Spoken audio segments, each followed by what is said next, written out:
Umkhize waqalise imveku ukuba nomdla wokuba ngumfama. Okukuza emva kokuba wafumana ifuthe kwawayefunda nabo kumabanga phantsi nababesiza neziqhamo kunye nemifuno. Their parents were farmers.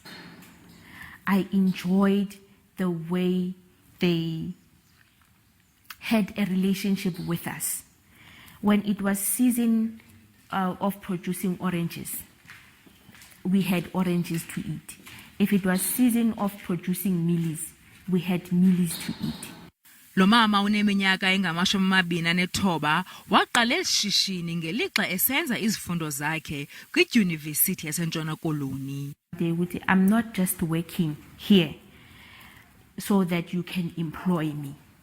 Once I am done, I am going home and I'm going to start this business.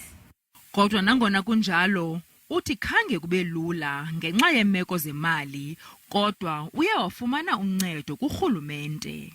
We received their profiles, and based on those profiles, we then analyzed them deeply, and then we identified the scarcity of needs in accordance with what they are doing. Esi sibonelelo wasifumanayo Umkhize samnceda ukuba athenge umhlaba ongange-20 yehektare kwaye uqeshe abantu abali-11. Usenethemba lokuqesha abanye abali-10 ngaphezulu.